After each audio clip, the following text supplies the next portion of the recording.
ఈ మాఘమాసానికి వచ్చేటప్పటికి మాత్రం ఈ మాఘ పౌర్ణమి రోజు 16 కళలతోటి కూడినటువంటి మఘా నక్షత్రంలోకి వెళ్తాడు. ఏ మాసములో పౌర్ణమి రోజు ఏ నక్షత్రం ఉంటుందో ఆ మాసానికి ఆ పేరు. మఘా నక్షత్రం ఉంటుంది కాబట్టి మాఘమాసము అన్నారు, మఖతోటి కూడినటువంటిది కాబట్టి ఈ మాఘమాసము అనేటటువంటిది పేరు రావడానికి అది. ఆ మఘా నక్షత్రంలోకి వచ్చి స్వామి ఉంటాడు అక్కడ. ఈ పౌర్ణమి మాఘ పౌర్ణమికి 16 కళలు ఒక్కసారి వచ్చి చేరతాయి అని చెప్తారు. మాఘ పౌర్ణమి రోజు చాలా విశేషంగా ఉపదేశాలకి యోగ్యమైనటువంటి రోజుగా చెప్తారు. 16 కళలు అంటే ఏమైనా కొన్ని తెలియదు. మొత్తం చంద్రుడు ఇప్పుడు మీకు ఒక చిన్న ఇది చెప్తామ్మా. ఒక కళ అంటే పాఠ్యమి రోజు చంద్రుడు ఒకలాగా ఉంటాడు, విద్యకు కొంచెం కళ పెరుగుతుంది, తదియకి పెరుగుతుంది, చవితి పంచమి అట్లా పౌర్ణమికి వచ్చేటప్పటికి నిండుగా ఉంటాడు. కానీ 16వ కళ కూడా ఏ రోజు వస్తుందయ్యా చంద్రుడిలో అంటే మనకెవ్వరికీ దర్శనం కానటువంటి ఆ పరమాత్మకి సంబంధించినటువంటి ఆ 16వ కళ ఆత్మస్థితి ఏదైతే ఉందో. కాబట్టి ఆ షోడశము అనేటటువంటిది తొందరగా అర్థమయ్యేది కాదు. అందుకనే మీకు పంచదశి దాకా బాగా అర్థమవుతుంది, షోడశి అర్థం కాదు. శ్రీ విద్యలో కూడా షోడశి అంటే జీవబ్రహ్మాత్మైక యోగాన్ని ఇచ్చేటటువంటి కళ, జీవుడికి బ్రహ్మకి అభేదం అని చెప్పే కళ. అంత గొప్పదైనటువంటి కళ ఈ మాఘమాసంలో వస్తుంది. అందుకనే పరమేశ్వరుడికి కుమారస్వామికి ఓ చర్చ జరుగుతోంది. ఓ దగ్గర చిన్న అనుమానం వస్తే కుమారస్వామి తండ్రికి బోధ చేశాడు, ఈ మాఘ పౌర్ణమి రోజే చేశాడు. ఈ మాఘ పౌర్ణమి చాలా విశేషమైనటువంటి పౌర్ణమమ్మ. గురువుల్ని ఆరాధించుకోవాలి, ఉపదేశానికి యోగ్యం. బ్రహ్మ విద్యని పొందాలి అంటే మాఘ పౌర్ణమి రోజు పొందినటువంటి వాడు బ్రహ్మ విద్య శాశ్వతంగా పొందినటువంటి వాడు అవుతాడు, బ్రహ్మముతో ఐక్యం అవుతాడు. బ్రహ్మవిత్ బ్రహ్మైవ భవతి అంటారు. కాబట్టి 16 కళలు ఈ మాఘమాసంలో ఉన్నాయి. ఇందులోనూ ప్రత్యేకత ఏమిటంటే ఈ 5 నక్షత్రాలను మనం చెప్పుకున్నాక అవి పల్లకి ఆకారంలో ఉంటాయమ్మా. ఈ 5 నక్షత్రాలు ఈ పల్లకి ఆకారంలో ఉండేటటువంటి 5 నక్షత్రాలలో కూడా మఘా నక్షత్రంలోకి ఈయన ప్రవేశిస్తున్నాడు. దాక్షాయని అమ్మవారు పుట్టినటువంటి రోజు మాఘ పౌర్ణమి, అమ్మవారు పుట్టినరోజు. అందుకనే చూడమ్మా, ఈ మాఘమాసం అంతా భలే విచిత్రంగా ఉంటుంది. మాఘమాసం అసలు ఆరంభం అవటమే సూర్యుడికి ప్రియం. మాఘ సప్తమి సూర్యుడు, మాఘ పంచమి సరస్వతి అమ్మవారు, సరస్వతి అమ్మవారు అయిపోయారు, సూర్యుడు అయిపోయారు. దాక్షాయని అమ్మవారు. అలాగే మాఘ శనివారాలు విష్ణువుకి చాలా ప్రీతిపాత్రమైనటువంటిది. మాఘమాసంలోనే లింగోద్భవం అయింది. మాఘమాసంలోనే కుమారస్వామి తండ్రికి బోధ చేసి గురువైనటువంటి వాడు. గురుగుహ అనే శబ్దం మనం వేస్తాం కదా, ఎక్కడ గురువయ్యాడయ్యా అంటే ఈ మాఘమాసంలోనే. దీన్నే మహామాఘీ అని కూడా ఈ మాఘమాసంలోనే అయింది.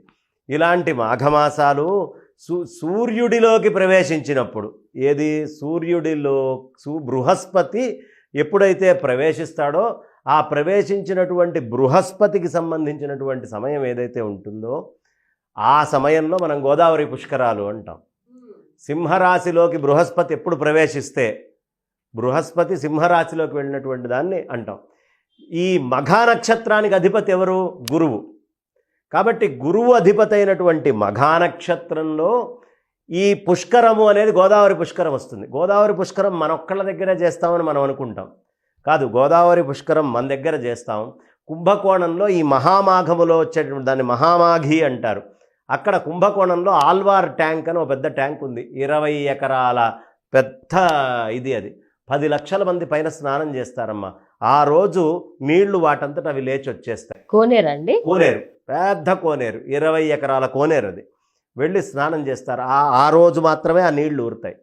విశేషంగా ఈ మాఘమాసం అంతా కూడా అందులో స్నానం ఖచ్చితంగా అందులో స్నానం చేస్తారు కుంభకోణంలో. చాలా విశేషం. మాఘ పౌర్ణమి మరీ విశేషం స్నానాలకి. ఎక్కడ ఉండేటటువంటి నదులన్నీ కూడా మనకి గంగా, సింధు, సరస్వతి చ యమున, గోదావరి, నర్మదా, కృష్ణ, భీమరథి, ఇవన్నీ కూడా పీయూష, ఈ నదులన్నీ కూడా వెళ్ళిపోయి 12 నదులు ప్రధానంగా ఆ దాంట్లోకి వెళ్తాయి. కోటిహర్ అని కాశ్మీర్లో ఒకటి ఉంది. కాశ్మీర్లో మనకు తెలియందే ఉంది, మొత్తం ఇవాళ ముస్లిం జనాభానే కాశ్మీర్లో ఉన్నారు. ఈ కోటిహర్ అనేటటువంటి ట్యాంకు లోపల దగ్గర 11 ఏళ్ళు చుక్క నీళ్లు ఉండవు. మన పంచాంగంలో ఎప్పుడు బృహస్పతి ఈ సింహరాశిలోకి వెళ్తాడు అని రాస్తామో ఆ ఒక్క సంవత్సరమే దాంట్లో నీళ్లు వస్తాయి. 13 నెలలే, అంటే 11 సంవత్సరాలు ఉండవు. మన పంచాంగంలో రాస్తారు ఈ రోజు అని, ఆ రోజే అక్కడ నీళ్లు వస్తాయి. మరి ఎవడు పోయి తొట్లతోటైతే పోయారు కదా. మన పంచాంగానికి ఎంత ప్రకృతికి సన్నిహిత్యం ఉందో చూడమ్మా. వెళ్ళి అందులో కనుక స్నానాలు చేస్తే సమస్తమైన పాపాలు పోతాయి అని అక్కడ కుంభము చేస్తారు, ఇక్కడ కుంభముగా చేస్తారు. ఇది 3వ ప్రదేశం. కాబట్టి ఇంతటి విశేషమైనటువంటి అద్భుతమైనటువంటి చాలా చక్కటి అయినటువంటి మాఘి, దీన్నే మహామాఘి అని కూడా పిలుస్తారు.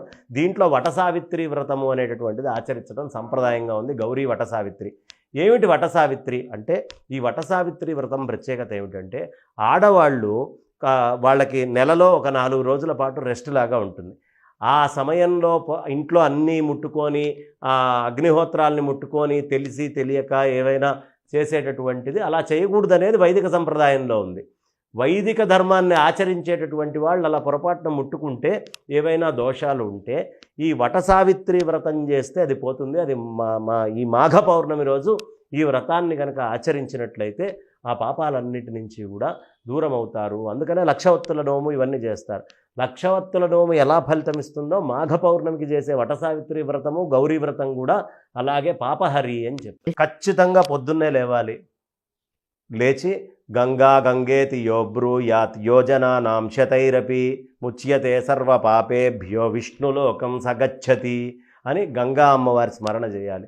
అట్లాగే నందిని, నలిని, సీత, మాలిని చ మహాపగా విష్ణుపాదాబ్జ సంభూత గంగా త్రిపథగామిని భాగీరథి, భోగవతి, జాహ్నవి, త్రిదశేశ్వరి అని ఆ అమ్మవారి 12 నామాలని చెప్పుకొని ఆ నీళ్లతోటి స్నానం, ఎత్ర ఎత్ర జలాశయే స్నానకాలే పఠేన్నిత్యం మహాపాతక నాశిని, అన్ని పాపాలు పోతాయి స్నానకాలంలో అమ్మవారి 12 పేర్లు చెప్పుకుంటే. అలా 12 పేర్లు చెప్పుకొని మాఘ స్నానం చేసి దీపారాధన, కార్తీకంలో అంతా సాయంత్రం పూట వెలిగించేటువంటి దీప ప్రాధాన్యమైతే మాఘమాసం అంతా ఉదయం పూట ఆవు నెయ్యితోటి చక్కగా ఇంట్లో వెలిగించేటటువంటి దీపానికి చాలా ప్రాధాన్యత. సూర్యుడి యొక్క కిరణాలు పడకముందే ఆవు నేతితోటి దీపాలు వెలిగించుకోవాలి మాఘమాసంలో. మాఘ పౌర్ణమి రోజున మాఘ పౌర్ణమి ఇంకా విశేషం. 365 ఒత్తులు కార్తీకంలో రాత్రిపూట సాయంత్రం ఎలా వెలిగించామో ఉదయం పూట ఇక్కడ వెలిగిస్తే అంత ఫలం మనకు వస్తుంది అంటారు. మాఘమాసానికి చాలా విశేషం.